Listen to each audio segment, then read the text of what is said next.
दुर्गादास राठौड़ जैसे देशभक्त, वीर योद्धा, स्वामी भगत सदियों में एक आध बार ही पैदा होते हैं। चार दिन हम किसी का सहयोग करने पर उसे सालों गिनाते हैं, लेकिन जिसने संपूर्ण जीवन अपने स्वामी की सेवा की कभी गिनाया नहीं उसे। बंटवारे में मिले खेत के टुकड़े के लिए हम अपने सगे भाई से लड़ पड़ते हैं, लेकिन जिसने मारवाड़ को मुगलों से हासिल करने में जवानी जला दी, उसे छोड़ते वक्त भी उसने अपना हिस्सा नहीं मांगा। ऐसे महादुर्गादास राठौड़ के बारे में आज हम जानने का प्रयास करेंगे। माई एड़ो पूतजन जेड़ो दुर्गादास बांध मरुदरा रागियो बिन खंबा आकाश। वीर दुर्गादास राठौड़ का जन्म 13 अगस्त 1638 को मारवाड़ रियासत के सारवा गांव में हुआ था। दुर्गादास राठौड़ के पिता का नाम आसकरण था, जो कि जोधपुर दरबार में महाराजा जसवंत सिंह के मंत्री हुआ करते थे। वीर दुर्गादास राठौड़ की माता का नाम नेत कंवर था। नेत कंवर और दुर्गादास से आसकरण काफी नाराज थे, इस कारण लगभग इन दोनों को छोड़ दिया था। यह दोनों अपना पालन पोषण करने के लिए लूणवाड़ गांव में खेती बाड़ी का काम करते थे। एक बार राइका, जो कि पशुपालन का कार्य करता है, उसने अपने ऊंट दुर्गादास राठौड़ के खेत में सरा दिए, जिससे वीर दुर्गादास राठौड़ के खेत की फसल खराब हो गई। जब दुर्गादास राठौड़ ने उस राइके से इस बात की शिकायत की, तो राइके ने अपनी गलती मानने की बजाय वीर दुर्गादास को भला बुरा कहने लगा। इसके साथ ही उन्होंने जोधपुर दरबार के बारे में भी अशब्द कही। जब दुर्गादास को अपने राजा तथा अपने राज्य के प्रति अशब्द सुने, तो अपनी कटार निकालकर उस राइके की गर्दन धड़ से अलग कर दी। जब यह बात जोधपुर दरबार में जसवंत सिंह तक पहुंची, तो उन्होंने वीर दुर्गादास राठौड़ को जोधपुर दरबार में बुलाया। जब वीर दुर्गादास राठौड़ जोधपुर दरबार में हाजिर हुए, तो जसवंत सिंह ने अपने पास में बैठे मंत्री आसकरण से पूछा कि यह क्या बेटा तुम्हारा है? तब आसकरण ने कहा कि महाराज, कपूत कभी पुत्र नहीं होती। तब वीर दुर्गादास राठौड़ से पूछा कि आपने उस राइके को क्यों मारा? तो वीर दुर्गादास राठौड़ ने बताया कि वह राइका आपके राज्य तथा आपके महलों के बारे में अशब्द बोल रहा था, जिस कारण मुझे गुस्सा आ गया और मैंने उस राइके को सिर धड़ से अलग कर दिया उसका। वीर दुर्गादास राठौड़ के मुंह से वीरतापूर्ण बात सुनकर जसवंत सिंह को लगा कि यह बालक साहसी तथा वीर है, जो आगे चलकर मारवाड़ की रक्षा के लिए काम आएगा। उन्होंने वीर दुर्गादास राठौड़ को अपने पास बुलाया और पीठ थपथपाते हुए कहा कि भविष्य में यह मारवाड़ का उद्धारक बनेगा। और मित्रों, हुआ भी कुछ ऐसा।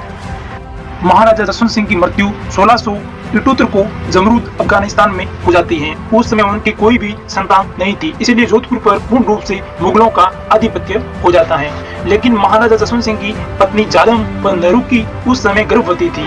कुछ समय के बाद दोनों रानियों ने एक एक पुत्र को जन्म दिया, जिसमें अजीत सिंह तथा दलबंजन था। दलबंजन की आगे चलकर मृत्यु हो जाती है। जब महाराजा जसवंत सिंह की पत्नियों से प्राप्त पुत्र अजीत सिंह को जोधपुर के सरदार दिल्ली लेकर गए और जोधपुर का शासक घोषित करने के लिए औरंगजेब से बोला, तो उन्होंने ऐसा नहीं किया, बल्कि जोधपुर को खालसा घोषित कर दिया। इसी बीच जसवंत सिंह की दोनों रानियों तथा उनके पुत्र दिल्ली में ही रहते थे। जब जसवंत सिंह के प्रमुख सरदारों को लगा कि औरंगजेब राज परिवार की हत्या कर देगा, तब दुर्गादास राठौड़ ने अपनी कूटनीति से पूरे राज परिवार को दिल्ली से मारवाड़ ला दिया। जब दुर्गादास अजीत सिंह को मारवाड़ ला रहे थे, तो इसी बीच मुगल सेना से काफी जोरदार युद्ध भी हुआ, जिस कारण कई राजपूत सरदारों ने अपने प्राण त्याग दिए।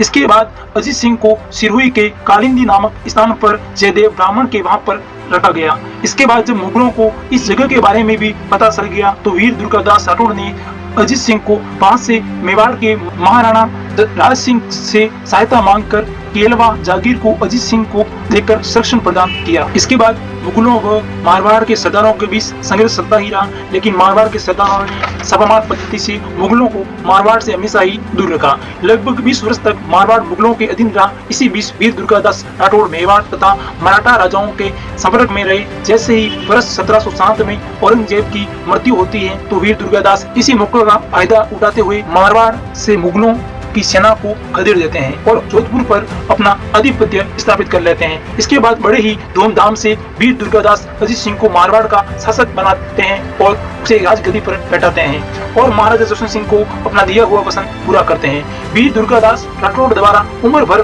मुगलों से संघर्ष किया और जिन अजीत सिंह को मारवाड़ का शासक बनाने के लिए उम्र भर प्रयास किया, उसी ने अंतिम समय में दुर्गादास को मारवाड़ से निष्कासित कर दिया। मारवाड़ से निष्कासित होने के पश्चात दुर्गादास राठौड़ मेवाड़ चले गए। उस समय मेवाड़ के शासक महाराणा अमर सिंह द्वितीय थे। अमर सिंह द्वितीय ने विजयनगर नाम की जागीर दुर्गादास को दी। इसके बाद दुर्गादास 1717 में मेवाड़ से उज्जैन की ओर चले गए और वहीं पर 22 नवंबर 1718 में उनकी मृत्यु हो जाती है। यहीं पर सिप्रा नदी के तट पर वीर दुर्गादास राठौड़ का अंतिम संस्कार किया जाता है और जहाँ पर आज भी उनकी छतरी बनी हुई है। तो मित्रों, यह थी वीर दुर्गादास की कहानी। मित्रों, इस कहानी में महत्वपूर्ण है वो है दुर्गादास की सामूहिक भक्ति व देश प्रेम। तो मित्रों, ऐसी ही महत्वपूर्ण जीवन परिचय और महान लोगों के जीवनी को जानने के लिए हमारे चैनल को जरूर सब्सक्राइब करिएगा और हमें कमेंट बॉक्स में हमें जरूर बताइएगा कि आप आगे कौन से महान व्यक्ति के जीवन परिचय के बारे में जानना चाहेंगे।